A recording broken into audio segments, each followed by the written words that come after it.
taught, I'm the way, I'm the truth, I'm the life. In John 14:6. And he also said, you shall know the truth, and the truth shall make you free.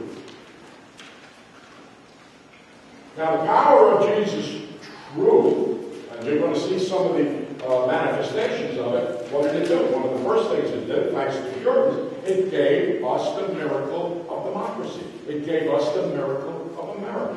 And the people who believed it and absorbed it were the Puritan founders of this country. But it did something else. Modern science and its foundation on truth. Modern science becomes the first product of that evolution. And the first thing that you need to know is that science is totally founded on truth. What a scientist does, does an experiment. What's he after? He's after finding out what's the truth of that experimental observation, what's not true, how do I determine? Science, truth is the total foundation of science, and Jesus made it available. Now, just to prove my point, each one of these scientists that you will read about in your textbook. You see Michael Faraday, you see Isaac Newton, you see Louis Pasteur, Galileo, Johannes Kepler, Nicholas Copernicus. If you read what they wrote, here's Pascal wrote, God of Jesus Christ, he is to be found only in the way taught in the gospel. Galileo, writing, both the Bible and nature proceed alike from the divine word.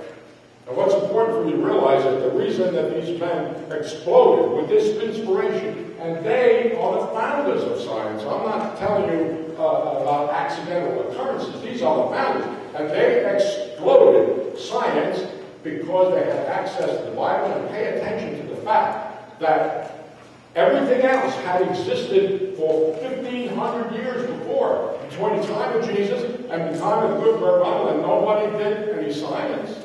It didn't come until after they got hold of the Bible and they got hold of the truth of Jesus. Now then there's another chap here, which we will talk about. You've heard his name, no doubt. Now this chap decided to do some investigations. He went down to the Santa Cruz River in southern Argentina. He saw the water flowing through, and there was a small canyon that he looked at, and he said, oh, I see what's happening here.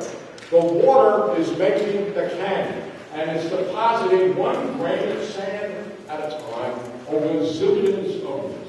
That's what Charles Darwin contributed. Then he went to the Galapagos along the same line, and he saw these other creatures, and he explained these creatures the same way. They took zillions of years, and then they came to be. Evolution, the old lie of Satan, which deceived the whole world. Now, what did evolution, just worth pointing out, what did evolution give to mankind? Adolf Hitler. And you're going to see why. This is directly out of Adolf Hitler's book, Mein Kampf, in the chapter Formation and the Race. And he wrote, now the things that you have to understand is what evolution teaches. Evolution teaches survival of the fittest. Adolf Hitler turned that into the super race. And what he wrote is, if this law Entwicklung, that's the German word for evolution. If Entwicklung did not prevail, any conceivable polar Entwicklung, higher evolution of organic living beings would be unthinkable. Well, consequently, we should have a super race. The result, World War II and 61 million dead. That's what Darwin's evolution contributed to mankind. Now, let's talk a little bit about science. First of all, think about it. It's the something from nothing theory. First there's nothing, and then there's something. First there's nothing, and then there's a man. You shouldn't doubt that. Now, evolution violates the 3 most basic laws of science. It violates the law of causality. That's an established law to which there are no exceptions, which says that the effect of something can never be greater than the cause. Well, what do we have here? We have man being generated out of nothing. The effect is man, the cause is nothing. A direct violation of law of causality. Now then we have the first law of thermodynamics. The first law of thermodynamics says that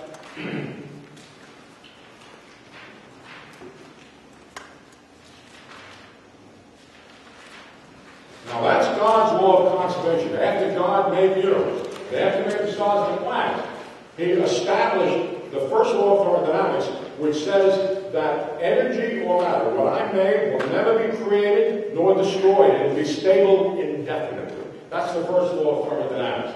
And God conserved his creation. But evolution creates mankind from nothing. Therefore, it violates the first law of thermodynamics, which says nothing is being created nor destroyed. But evolution is doing that. Evolution is creating something out of nothing. It violates the second law of thermodynamics. I'll tell you what that is, okay? If you park your car in front of your house and you leave it there for 6 weeks, it doesn't give itself a shine and start driving about. It gets rusty and deteriorated. That's what the second law of thermodynamics says. The second law of thermodynamics says that the physical system is running down all the time. We are deteriorating, ultimately we're dying. That's the second law of thermodynamics. But we have creation. It doesn't go downhill. We're starting from nothing, and we're making a man out of nothing. That's a violation of the second law of thermodynamics.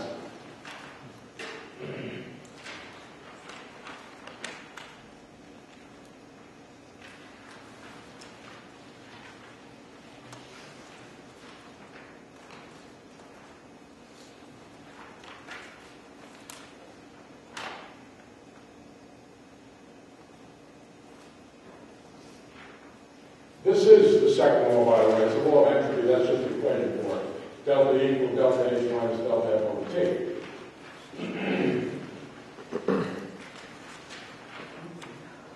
Now, Darwin would have you believe, solve a slime mold, and you end up with a man. You give it billions of years, you give it a chance of occurrences, and you go from this thing, slime mold, to a human being. And Sir Fred Boyle, an astronomer in Britain, said a wonderful thing. He said that if you can believe that you can start from a few amino acids and a slime mold and get man entirely by chance, then you will have no trouble believing that a hurricane blowing through a junkyard will yield a 747. Now, here's the model system that Darwin was looking at a canyon. You look at that canyon, you've got the Grand Canyon, you've got a river running through it, and Darwin would argue that the river carved the canyon. But there are two models here. One is that over 1 billion years the river went through and carved the canyon, but there's another possibility.